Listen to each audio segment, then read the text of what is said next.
Sino nga ba si Felipe Calderon? Si Felipe Calderon ay ang tinaguriang ama ng konstitusyong Malolos. Si Felipe Calderon ay isinilang sa Santa Cruz de Malabon, Ngayoy Tanza, sa Cavite noong ika-4 ng Abril taong 1868. Siya ay ikalawang anak ng mag-asawang sina Jose Calderon at Manuela Roca. Una siyang nag-aral sa pribadong paaralan sa ilalim ng pamumuno ni Maestro Gabriel ng Santa Ana.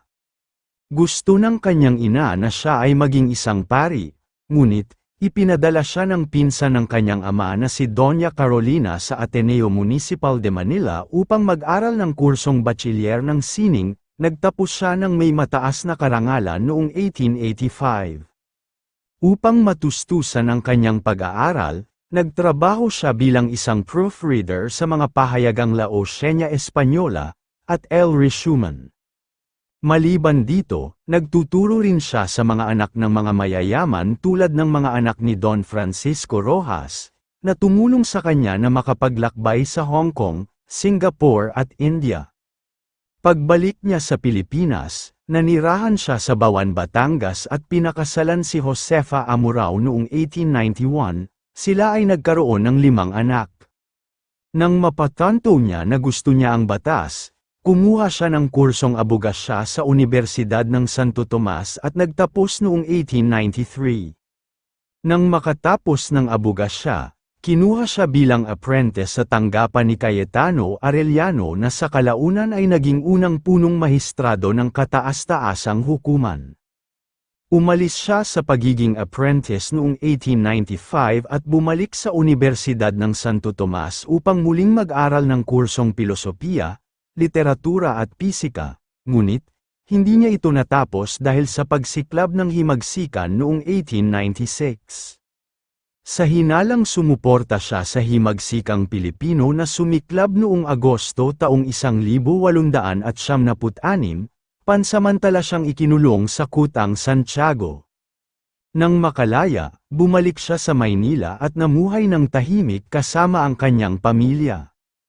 Nang mabalitaan niyang nagbalik si Aguinaldo sa Cavite mula sa Hong Kong noong ika-19 ng Mayo taong 1898, siya na nasa Bacoor ay pinuntahan si Aguinaldo sa Cavite upang makausap si Aguinaldo at inalok ang kanyang serbisyo na tinanggap naman ni Aguinaldo.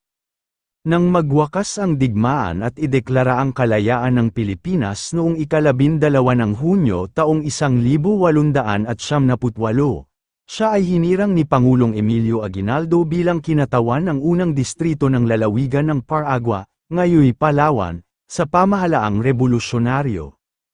Noong ika-8 ng Oktubre taong 1898,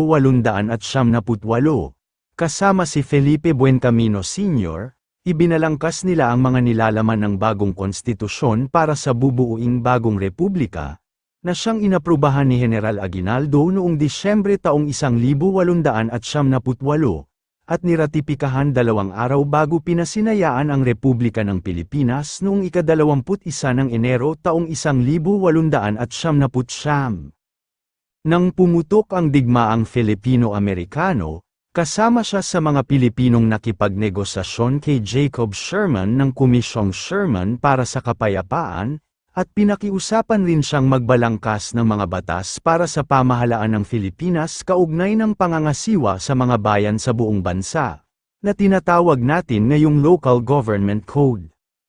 Noong ika-27 ng Pebrero taong 1899, itinatag niya ang kauna-unahang kolehiyo ng abogado sa Pilipinas, ang Colegio de Abogados de Manila o kilala rin bilang Escuela de Derecho de Manila, o Manila Law College.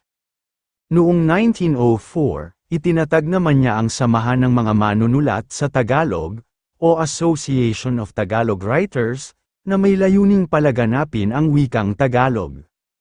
Sumulat siya ng mga talambuhay ng kanyang mga kaibigan na nagbigay ng malaking ambag sa layunin ng kalayaan tulad nina Jose Maria Basa at Lorenzo Guerrero.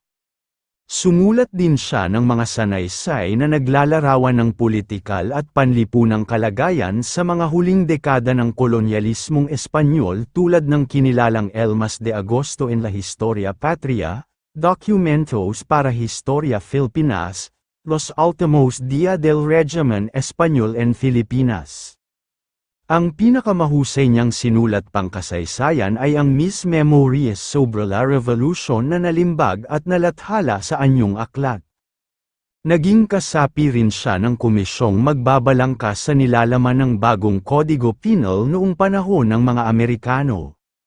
Nang mamatay ang kanyang unang asawa noong 1905, nang sumunod na taon, kanyang pinakasalan ang kanyang ikalawang asawa na si Concepcion Felix na nooy 22 taong gulang pa lang at estudyante niya sa Escuela de Derecho. Sa kanilang pagsasama, sila ay biniyayaan ng dalawang anak na sina Concepcion at Cruising. Noong 1906, inorganisa niya ang La Protección de Infancia, na isang humanitarian institution na may layuning mapangalagaan at mag-aruga sa mga may kapansanan at mga inabandunang sanggol. Noong 1908, nalimbag niya ang Encyclopedia Filipinas. Binawian siya ng buhay sa ospital ng St. Paul sa sakit na kalakamazerer ng ika-10 ng umaga noong ika-6 ng Hunyo taong 1908 sa edad na 40.